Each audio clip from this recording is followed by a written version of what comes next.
And now, an exclusive you'll see only on 13 News. For the first time, we're seeing the damage inside Camp Atterbury.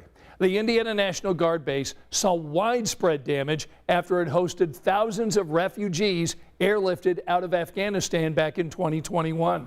Well, now the Department of Defense is spending millions of dollars to make repairs, and 13 Investigates is the first to see them. The military says this expense is just part of providing humanitarian aid, but we haven't seen why the costs are so high until now. Tonight, our senior investigative reporter Bob Siegel shows you what's being fixed and how this military base racked up a $16 million repair bill. For months, Camp Atterbury was home to more than 7,000 refugees. Operation Allies Welcome transformed this military training base into a small city for Afghan families forced to flee their native country. But more than a year after all the refugees left, Camp Atterbury is still recovering. The Department of Defense is spending nearly $16 million to restore the National Guard base. That includes work inside 121 buildings used during the operation. Just making them like they were before the Afghans came. Lieutenant Chris Johanningsmeyer is helping to oversee the recovery effort. $16 million sounds like a lot of money. Mm-hmm. What's all that money been spent on? It was largely paint and furniture. And you can see the drywall patches. To help you understand, Camp Atterbury allowed 13 News cameras inside the barracks that house thousands of refugees. These are the barracks a year ago, when hundreds of walls and surfaces looked like this. Some still do. This is typical, what we saw. The lieutenant colonel says nearly half the 7,200 refugees at Camp Atterbury were children, living here for 5 months straight. The kids got chalk and crayons and markers to help keep them busy. And this is part of the result. Just kids being kids, right, with markers, writing on limestone. Some of that stuff could wash off and some stuff didn't wash off. Nearly every surface in every building is now getting a fresh coat of paint. All that prepping and painting will cost about $3.8 million.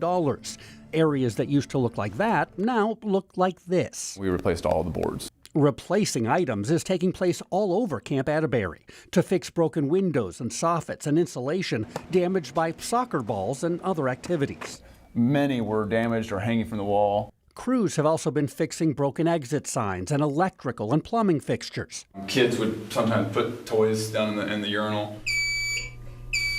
This fire alarm system in one of the barracks, it's still malfunctioning long after Operation Allies Welcome ended. The cost to repair, replace, and then test all the electrical and mechanical systems damaged during the operation, $5.4 million. Were you surprised by the amount of damage that was done? It wasn't a big surprise. Different world, different country, different culture. So like some of our air conditioning units, I even mentioned that. There would be blankets on top of them. Well, that can really kill a compressor inside of an air conditioning unit, but it's not because someone was trying to harm it, but we have to go back and fix those types of things. Anybody who's done that kind of work knows it's not cheap.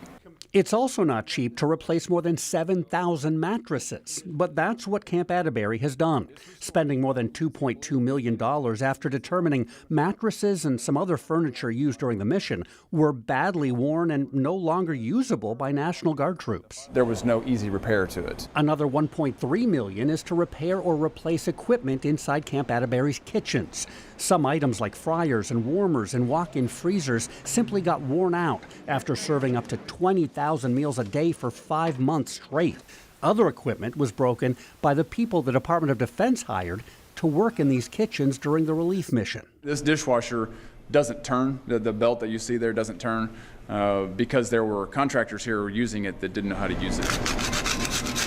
The lieutenant colonel says work at Camp Atterbury is about halfway done, and he says it's necessary work following a humanitarian mission that took this facility by surprise. We didn't get much of a choice in that. It was, hey, we need you to do this for us. The intention of the money we're spending right now is to just make our facilities at Camp Atterbury the way they were before. The restoration project at Camp Atterbury is not expected to be completed for another year. The National Guard is stretching out the project to make sure it does not interfere with this summer's busy military training schedule. If you want to see a more detailed breakdown of the restoration costs at Camp Atterbury, we've got that posted right now at WTHR.com. I'm Bob Siegel, 13 Investigates.